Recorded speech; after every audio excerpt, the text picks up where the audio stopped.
No interest from any regulatory entries, but it's really interesting how they are talking about privacy, and the SEC actually coming out in the US saying like privacy is really important and we should actually embrace these privacy tools instead of hunt them like a crazy witch hunt. So that's been really interesting to see the progression of privacy, but no knocks from any federal agents yet, and I hope that will never happen. I think my wishes goes out to them, and I hope they will be doing good. But Tornado Cash or like Ross Ulbricht, there's like guys that would put an example out of, but now like the narrative towards privacy is changing, which is amazing, and people are more like acceptance of we actually need privacy, and more tools are being developed now faster than ever. I was looking at the report I think yesterday, and it was Q1 and Q2 2025, 161 million was put into Web3 privacy projects, which is pretty good. So now it feels like we're at this tipping point where we have all these like cool tools and we're actually building and building, and the regulators are saying like as long as it's like immutable, that you can't change the code, it's okay. So I think we're in a good spot now actually.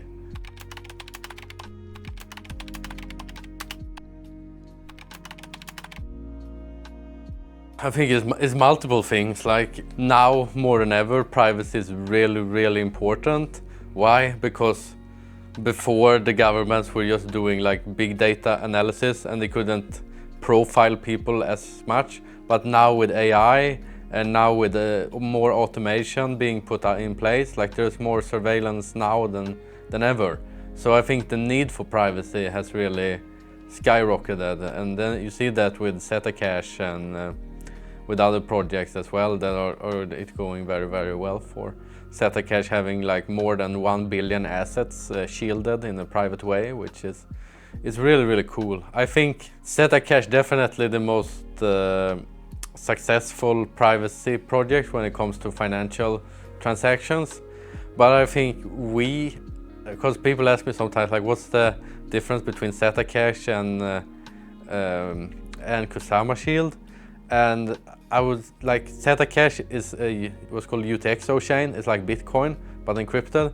So you can do one thing, you can send currency. But you know, with Kusama, with Polkadot, we have like an entire RISC-V VM. So we could do like unlimited amount of things. Instead of then the product offering becomes so much more. So you could shield, instead of just shielding a token, you could shield the delegation, you could shield the vote, you could shield whatever, you know, NFTs, remarks, you can shield like so much more. Yeah, it's certainly possible, and we're looking into it, and yeah, it is possible now with the current, it is possible, but we haven't really implemented that. And DeFi into the protocol, such as depositors will get yield on their tokens, because that a lot of people have told me that they really want, because what is the value proposition more than having a private balance? Like you have to motivate people, I think, to actually shield their balance. Right now, all ERC20 tokens on Kusama Asset Hub can be shielded. It's not so much, but mainly it's KSM that's being shielded in the main pool, but it's technically possible to shield USDC or USDT or basically any assets using the pool. Something we're looking into a lot is having basically cross-chain liquidity. So we will have multiple shielded pools on different chains, and they're able to talk with each other. So that's something we're really looking forward to as well. But now, yeah, we support a large planta of tokens. Out of the box in the interface, it's only KSM you can shield right now, but very soon we will make it very easy to shield stable coins, for example, because a critique that we get and others get is like users, they want to stay with USDT, or they don't want any price volatility. So what they don't mind switching to another chain, but they don't want the price volatility of switching into KSM or switching into Zcash or switching into something else. So I think shielded the stable coins is gonna be huge, and we're soon shipping that and some other exciting features as well that I will hopefully be able to share later down the pipeline. I think there's multiple things that we can look at. One is the amount of deposited tokens into the pool. Since we're so early in development that we haven't had an audit yet, which Kusama Shield has only had a few months of development. Yeah, so one is how many people are depositing tokens into the pool and how big is the pool. The second one is like how many developers know about it, word of mouth and stuff like that. And right now, the pool is not super big. I think in the future we will be able to bring big numbers to show. Right now we don't have like extreme amounts of users. We did launch a swap feature which has been going pretty good. Like there's weekly users for that. I think once people start building stuff, because we want to position ourselves as a protocol, a privacy protocol. So once people start building stuff on top of Kusama Shield, which we already have, one really cool app coming out, which is going to be like a Telegram mini app. So I think that will definitely be a KPI, how many people are actually depositing tokens into the pool. I mean, yeah, all USDT and all USDC can be freezed at any given time by anyone. So yeah, that is a possibility, like with any application in Web3. But if it's compliant, I mean, it depends on like what your restrictions you are in. I would say on top of my mind, yeah, it is compliant. I mean, it's compliant to a certain amount, but what we're trying to build is we don't want to be like privacy pools or other protocols that basically when users deposit, they ask like free letter agencies and they ask government and centralized entities, is it okay that this person deposits into the shielded pool? That's permission privacy. That's really bad, I think, because then they can just block the transactions. But by doing this, basically having a blacklist of bad actors and then asking the list when people deposit, that quote unquote makes it compliant, and that's what people call privacy compliant. But our goal is again not to, obviously we have like put stuff in the pool to kind of prevent getting blacklisted. Like we have one feature that rolled out which is basically allows people that instead of withdrawing directly from the pool to your account, it will go like from the pool to a temporary generated account and then through to this one, so it's not like directly linked. But we do not enforce like compliance and censorship and basically permission privacy, saying like only this amount of people are allowed. Mm-hmm. And we do that because in order for this technology to work, we need to have like a giant user base. And that in order to get to a giant user base of people, because the privacy works so that you're mixing, you're like in a crowd. Imagine you're like in a crowd of people and everyone wears the same thing and everyone looks the same. The more people that are in this crowd, the harder it is to pick out you. So the more people that actually use Kusama Shield, the better. So we kind of want to be an open Web3 protocol, privacy protocol. So we do not enforce compliance checks like other things, which with other protocols like privacy pools does, for example, which I think is really good from a user perspective, because yeah, sure, you might not have an extra like compliance box like to check, but also like doing a deposit into some of these pools, it takes like up to 6 hours to get confirmation, did I make it or not? And during these 6 hours, they might have like just returned your funds or slashed them or something like that. Meanwhile, here you can bridge tokens into Kusama, and then you can have you can deposit the tokens into the pool in one block. So we're talking, You deposit, takes 6 seconds. So 6 seconds contra like 6 hours, which I think is like makes it really nice. Well, it's a good question. What you gotta keep in mind is Tornado Cash, great innovator of its time, like first people to put zero knowledge proofs on Ethereum basically and make it widespread. But basically what happened there is like development stopped 4.5 years ago. So there's been no updates for like 4.5 years. And during these 4.5 years, like the last 3 years now we have had, that's the furthest in amount of like development of these zero knowledge tools, these privacy tools, that we ever like been in the history of humanity. So it's happened like extreme amount of things during these last 4 years, which makes the technology pretty out of date. Then there is, I think, some design decisions that we made, which made our application scale, for example. And a lot of people, they talk like Tornado Cash like is so great, we use it for everything. But I think Tornado Cash has mostly had users, has mostly had like clout, or it mostly had promotions. Because if you really look into the Tornado Cash code, which I've done because we developed this new protocol, it's basically, it's a bit over 1 million, but if it goes like 1 million, over 1 million users, like the application will just stop working because of the way how it's designed. So once it just hits 1 million users, it just stops working because of how the logic is designed. But we made this logic way different. So basically we have taken more fresher cryptography because it happens so much, and we try to produce basically easy to deploy modern shielded pool, which we have managed to be able to do. And that's also interesting because there's all these like zero knowledge applications that's running on different EVMs out there. There's some really good ones like CK P2P, shout out to them, they're one of the best CK applications out there. But what's really unique about us is that we're on Kusama, and we're on Kusama, and Kusama and Polkadot is not just another EVM. We have the power of a RISC-V VM. So because we have all this like extra power that is not just an EVM that we can tap into, we're actually able to do like a lot of the CK stuff, like more performant and cheaper long term than other scales. So for example, I think it's the first zero knowledge library for Polka VM.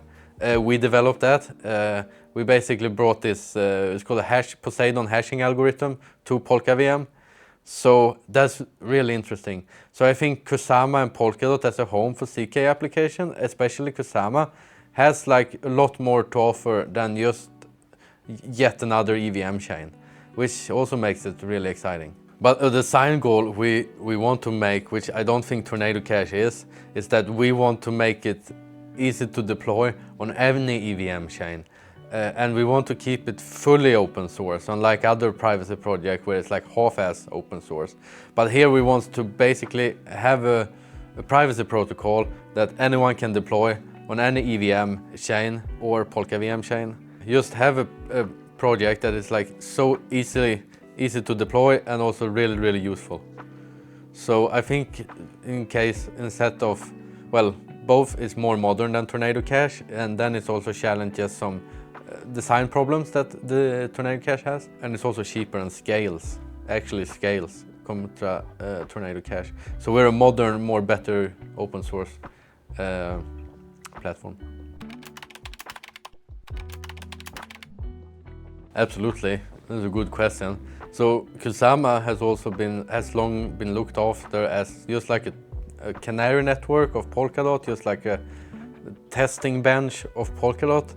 But now the community and the builders around Kusama are actually pushing towards making it a home for privacy applications, which I think is amazing and it's exciting because Polkadot and Kusama have proven to be resilient networks. Like they're ranking really good Satoshi Nakamoto's Nakamoto consensus scores, and they truly are resilient networks. And in order to build like privacy tools, you need There's this great term called illegality, which I think Gavin Wood coined. And basically what it means is that you have an unopinionated system. So you have a system that doesn't care. It doesn't care if someone doesn't like it. It doesn't care if like someone comes knocking, like trying to steal all your servers, which is happening in Web 2 and it was happening with Samurai Wallet and with other privacy projects. So first off, we need like a platform where we can run things without being censored and doesn't have like a central authority, or it doesn't have someone that you can go and poke at, and then if that person disappears, then the entire project disappears. This is like, yeah, partly why we need resilient decentralized networks. Yeah, and then the CK part. So Polkadot has a pretty large voice.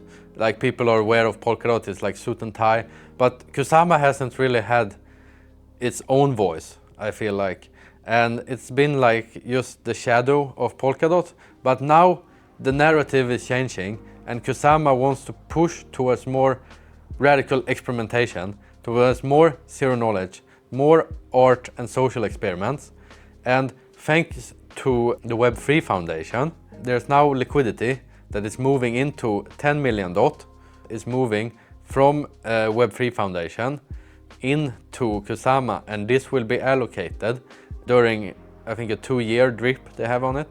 But this will be allocated and put into the hands of people that want to actually build real privacy applications. Because it's really, as a builder, if you want to build privacy applications, it's really hard. Because not a lot of VCs wants to touch you. And historically, it's been like upwind. It's been like really, really hard. No matter if like you're a VPN company or whatever, it's always really hard to do privacy.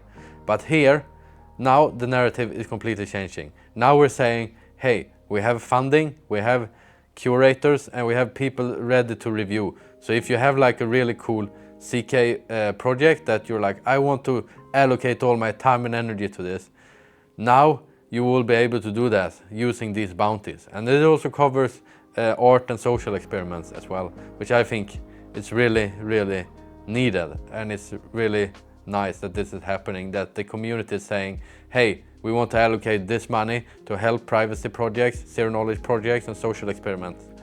And that makes me really bullish for the future. I personally want Kusama to be the cypherpunk heaven that some people envision that it will be. And I think like the CK bounties and the amount of liquidity that will be there to fund cypherpunk projects without all these like KYC requirement and all this like compliance bullshit, I think that really will bring a lot of traction from the cypherpunk community, but also from zero knowledge builders and from builders everywhere. And I think that will foster a very good and healthy community. Polkadot is another beast on its own, because Polkadot is connected to exchanges. Polkadot has historically, as an OpenGov voter, we have seen like all these like AML, anti-money laundering solutions come to Polkadot. I think most famous when we had the Chainalysis that came for 10 million, but luckily with the help of the community we were able to tell them no. And I think that mostly thanks to one guy, the DeFi guy, who managed to stay strong when the big nasty dragon came knocking. I was really against the Chainalysis, and I'm really happy the community like stick together and was like, no, we're not gonna give you $10 million to build compliance tools that you will then resell and then not give us any commission for. But I think these like tentacles of Kusama will reach Polkadot, but I don't think it will be as popular on Polkadot as on Kusama. I think Kusama right now is positioning itself to be a home for zero knowledge and a home for privacy applications. Polkadot most likely will never do that. I think that's good as well, you know, because you need this enterprise, all these like good B2B, stable B2B integrations, which Polkadot brings, which Kusama doesn't bring. I think privacy application is very necessary, and there definitely will be, of course, zero knowledge applications on Polkadot, but I think they will not be as strong, at least from like a community perspective, as the ones on Kusama. Kusama much better home for these types of applications because the community is aligning and saying, hey, we want privacy, we want tools that help the individual and puts the consumer first, and we want to build like truly permissionless private tools on resilient networks that no one can shut down, that just becomes better and better and grow and grow. And this value proposition Polkadot doesn't have that. But Polkadot doesn't need that. Polkadot is supposed to focus on other things, in my opinion, and be this B2B business place and onboard more projects. Basically be a home for businesses and suit and tie type of things. Meanwhile, Kusama can run a bit more crazy and be more experimental and open. But I also think like they're not segregated, like we're in the Polkadot ecosystem and they talk to each other. Like you can talk directly from Polkadot, the hub, asset hub, to Kusama asset hub. They will be able to interact very, very easily, and we still feel like we're, you know, under the same mother roof. Yeah, Kusama might be more suited to engaged in private affairs. But it does, like, if you think about it, like all types of activity, all mobile wallets should have private balance. If you get your pay grade to your mobile wallet and then you go and buy a beer for $5 and then someone sees, oh, this guy has $1 million or 100,000 or 10,000, or this guy has $1,000 in his account. Motivates, it's very little that, you know, motivates people to start chasing you with a baseball bat till they get the phone. So privacy is needed in medium of exchange in order for us to make transactions. Like look at financial laws, for example. They're very strict on privacy. And who would want like a credit card that has a public balance? No one would want that. So I think privacy is like really needed. Should make it easy for people to use these tools, which we're trying to do. But we also gotta keep in mind that the biggest user bases are on Web3 networks or on blockchains, which are public ledgers. Like everything you do is public. And that could be good, and that could also be really bad. So keep that in mind. Now we have these tools, and privacy is cheap as well. Low transaction fees. Yeah, I think I forgot the question.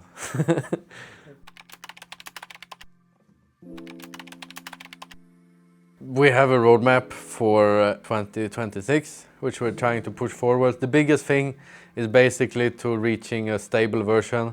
So the biggest thing is that we will go through an audit, all the code will be looked at, and by real talented people that actually know what they're doing when it comes to advanced cryptography and zero knowledge and stuff like that. The big thing for me is getting through the audit and bringing a stable version, which we make sure we can ship. And then after that, we will focus on building applications on top of Kusama Shield and also expanding it a lot. So we want to, you know, deploy on more networks. We wanted to make easier for people to deploy Kusama Shield. We wanted easier for people to use Kusama Shield. And I think we have some really cool features that maybe I shouldn't talk about all of them, but I'll mention one of them. And that is like a shielded gift feature that is coming. So you're basically using a Telegram app, you will be able to send shielded gifts to people. So you can send $5 privately to anyone, and then without them seeing how much you have and stuff like that.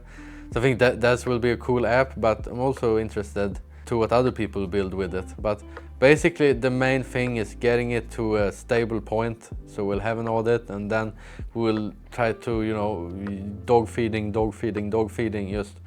just build more and more stuff out there, and also expand to more networks and position Kusama Shield to be like the place for privacy, growing the pool, supporting as many ecosystem and networks as possible, and growing.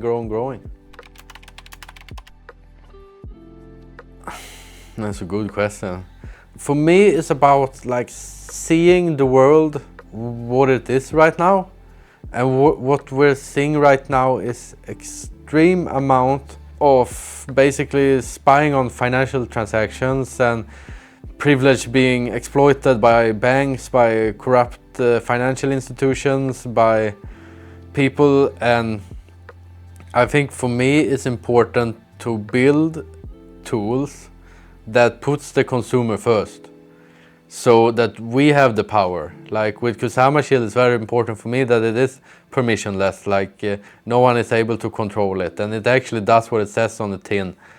So for me personally, I think privacy is extremely important for the progress of society. I don't want any criminals or any bad intended people to look at my financial transactions, to look at my messages, to look at any of my data. And I think it's about